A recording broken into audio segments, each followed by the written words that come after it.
Hi, welcome to Okay-ish Advice with me, Mila Martinico, and my cutie husband, Mateo.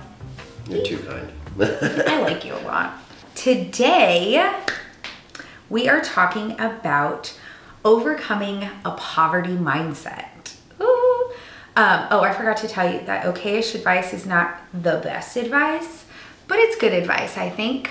And you can take it with a grain of salt. It's just based on what we've been through, and we've been through it in our life. So thank you for submitting your questions. We're gonna answer them. But first, we're gonna talk about basically where we've been in life. Matt and I both grew up in broken homes. And I pretty much grew up with my grandparents and my mom being my parents.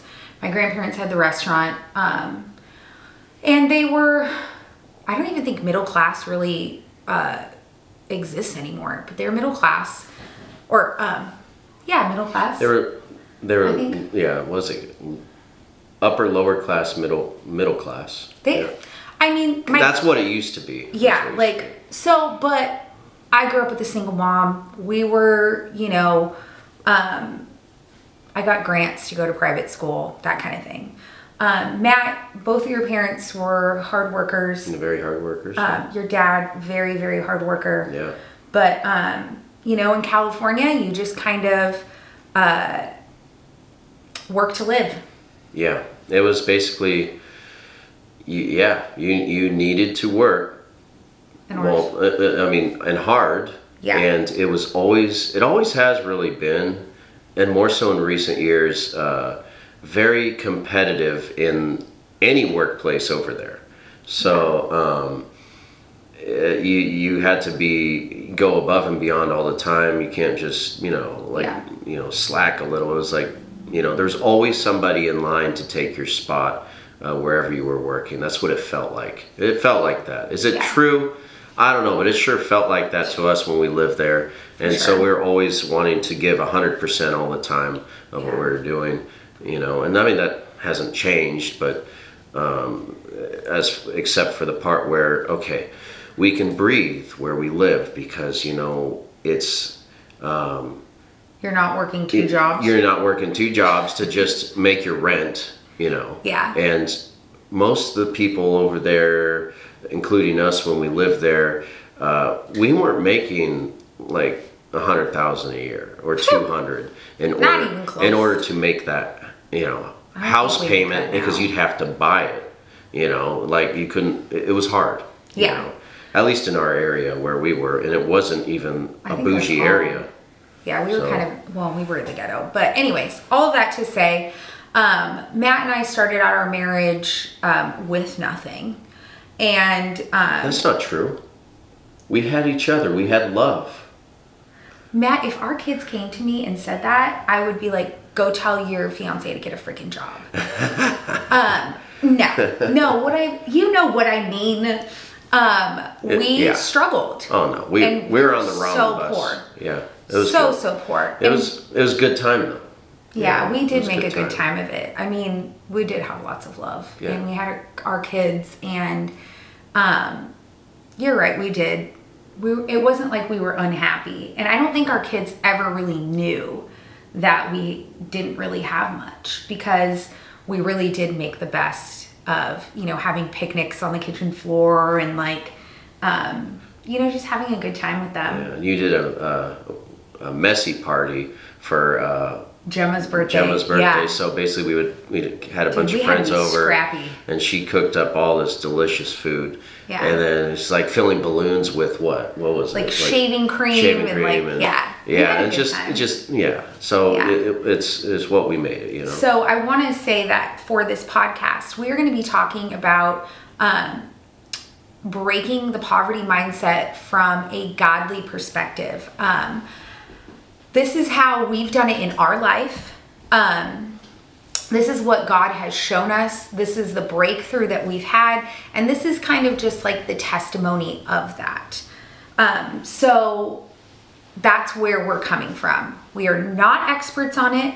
I'm not like some mega church pastor. You're not some mega church pastor telling you that you can name it, claim it, do all those things. No. Like, we're still learning, like, about... I don't know half the things. God teaches us things every day. Yeah. So we just want to share with you from the viewpoint of we've struggled our whole lives, and we've always believed that we had to struggle in order to survive. And I think that was the big thing, was us breaking from like believing that we were worthy enough to have the desires of our hearts, kind of a thing. And I don't have them all, trust me, I got a list on my prayer board. But just wanted to like make that clear. So let's jump into the first question, which is, how do you overcome a scarcity mentality? Did I say that word right? Yes, you did. Okay. Yeah. How do you overcome that? You're asking me? Oh, wait. I want to hear yours. You want to hear what I have to say? Yeah. Okay. I think that the biggest thing for me was believing that God was a father who loved me and who wanted the best for me. Because I grew up without a dad, and I definitely was abandoned in every way, not just like emotionally and physically, but it was hard for me to believe that somebody could love me so much that every little thing that I really desired and wanted, and the small dreams that he had placed in my heart, that I was worthy of them. I know that people talk about like grace all the time and whatever, but like, that's not what I'm talking about. What I'm talking about is when you have a child and you look at your kid, and your kid is like, you know, mommy, I'm into horses, I want to go horseback riding. You're like, okay, well, you go to your budget and you're like, hey, I need to cut this out so my kid can have horseback riding lessons, and I'll go, you know, on Marketplace and find them boots that fit. Like, that's what I'm talking about. Like the God that like loves you, that wants to see even just the small things come to fruition in your life. And once I really started believing that I was worthy and that God would give me these things, I just really started praying. And I would ask God, like, what does my future look like? You know, and like people make vision boards. I call mine my prayer boards. And last year was the first year that I really did it. And, you know, looking at it now, which I really should update it, but now that I look at it, I'm like, oh my God, look at all the things that God did last year that was up there, that he gave me. Yeah, because we prayed it's unbelievable about it. that you, like, you know, combining what, oh, this is what I want, and then me just putting up that paper, this is what I want. Yeah, and so much of it came true. Like, and not wanting something in like a weird, prideful way, but it was just like, that's just a desire of my heart, you know. It'd be incredible if that happened. Yeah. And just, seeing this, like, my God loves me. Yeah. He loves us, like, and like it, because stuff's happening. Why, I can't believe it. Like in the way that we love our kids. And I think that one of the things that, like, at least I know you do. Yeah, he's the Father God, and we're his children. Yeah. That's what we believe. You know, we're Christians, so. Yeah. Thanks, Matt. Yeah. By the way, if you didn't know. I love you. You're so cute. But, like, shoot, my train of thought just went by. What was it I was going to say is that I don't go there and be like, God, give me this. Instead, I think it's when you, when you try and just get closer to him. And when I notice that when I pursue God, God pursues like me, if that makes sense. Like the more I pursue him, the more like my life starts going really great. And like, I mean, trust me, I've been full of adversity. Everybody knows, like even right now, you know, God gave me the desire to have another child, and, you know, being pregnant, and then all this stuff happening with the pregnancy, with the baby. And like, but I know that no matter what, God is gonna like pull through, and he's gonna be there for me. So, yeah, we both talked about like, you know, I remember when we were talking about, oh, it'd be nice if we had another. Yeah, it would be nice if we had another kid. You know. Yeah. I'm like, I'd love to, you know, have a son. We both agreed on that, and then like, we're like, yeah, it's just like, and then you know, and then just and then it happened. You know, I mean, all of a sudden we are having a son. Yeah. It's incredible, the biggest blessing in the world. I swear, it's amazing. I know. So, but anyways, all of that to say, one thing that really helped, I think, was breaking negative thought patterns. That's so hard. God, it's so hard. I fight with it every day. Just, you know, when that seed of doubt comes in your mind and you're like, you know what, like, God, you know, I would really love a really good job that could make me have time with my kids or something like that, you know, and then you're at your job and you're like, God, I'm gonna be stuck here forever. Nope, I don't think so, not today, Satan. You reel it in, you put God's truth there. That breaks it. The word of God breaks all those negative thought patterns, all those negative strongholds. Like, this is like, I don't feel like there's enough time to like really go into all of this, but what I would suggest is start praying now for God to show you strongholds, thought patterns, things that you believe that need to be broken down and replaced with His truth in order to break this mindset.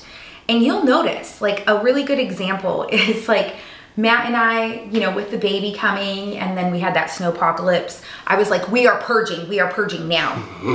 And, you know, just going through stuff and being like, you know what, Matt, when we were in our 20s, we accepted everything that everyone gave away. Yeah. And we don't have to do that anymore. Well, it's like we looked at things, or I did at least. I was like a hoarder, man.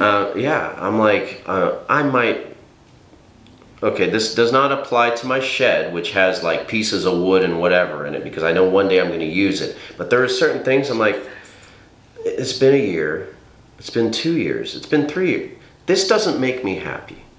Like, I look at, like, even if it was a shirt that was 10 years old, maybe 5, okay, it's 5 years old.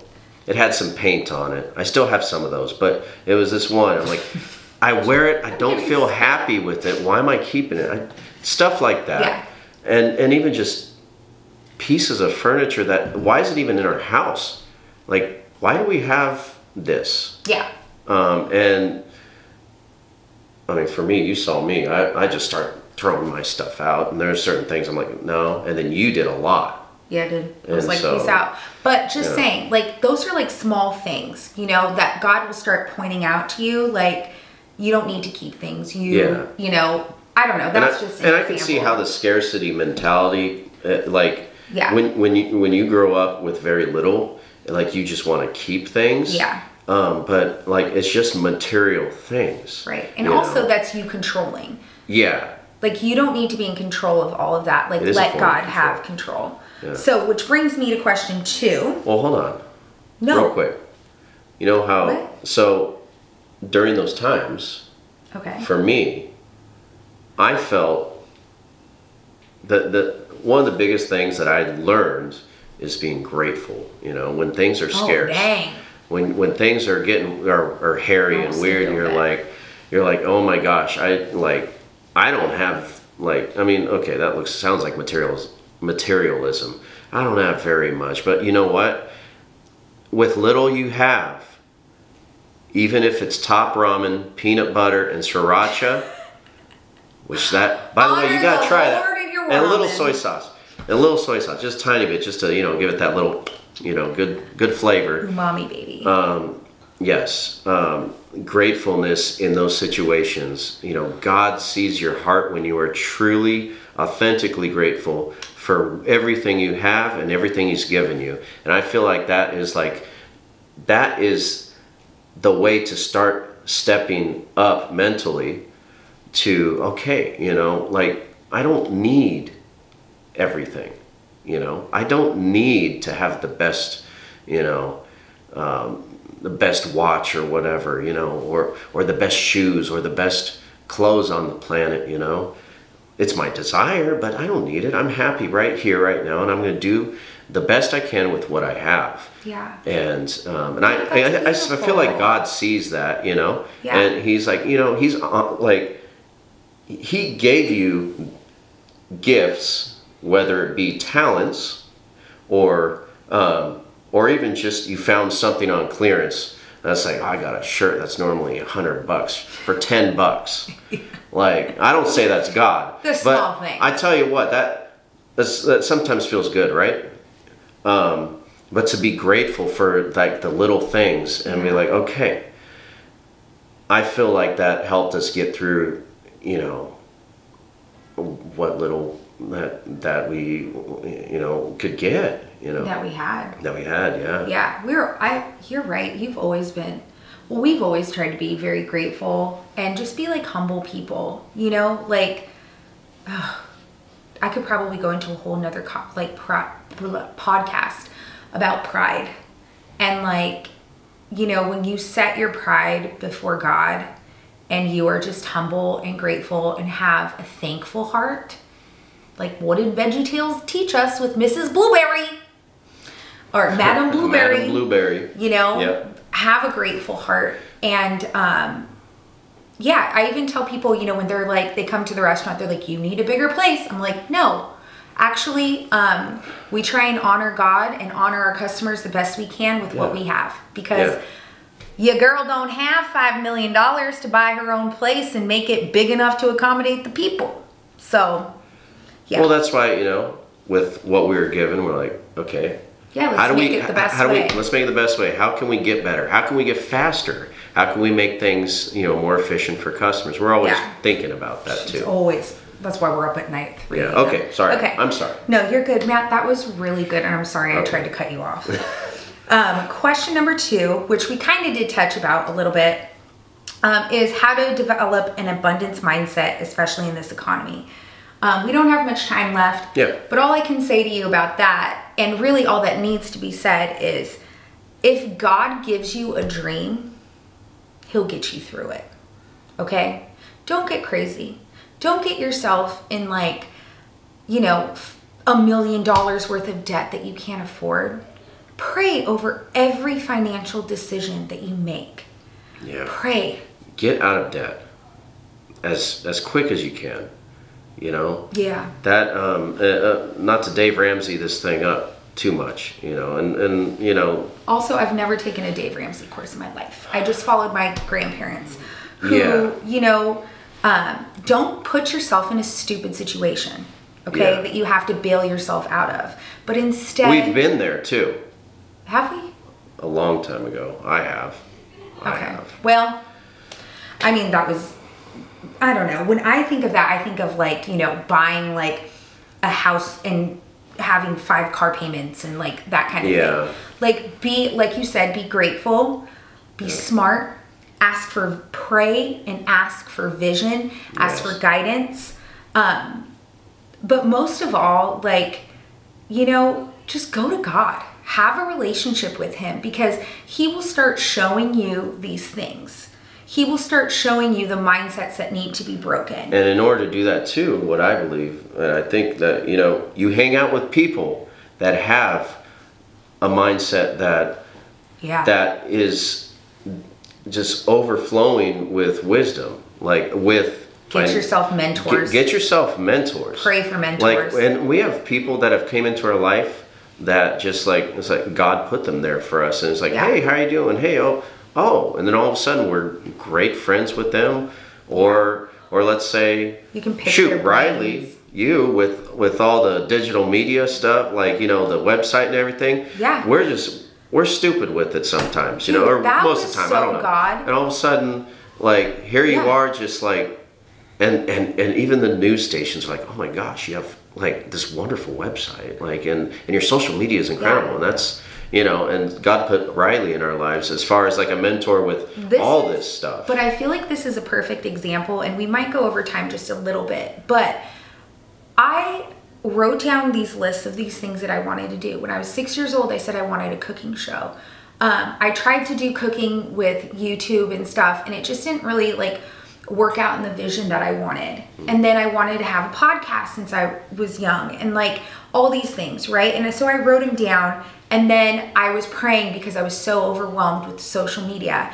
And I was like, God, what do I do? Bam, woken up at 3 a.m. Literally, God said, call Riley, offer her this much a month. That's the budget for the restaurant. And that's it. I'm like, okay. So I wake up and that's on my mind. It's on my mind. It's on my mind. I think like the afternoon I ended up texting you, Riley. And it was literally the day before exactly what Riley asked God for her family financially. And then look at how we've grown in like, it's been over a year, but it's just like, it's been so incredible. You know, I've been able to be on the news, which was huge.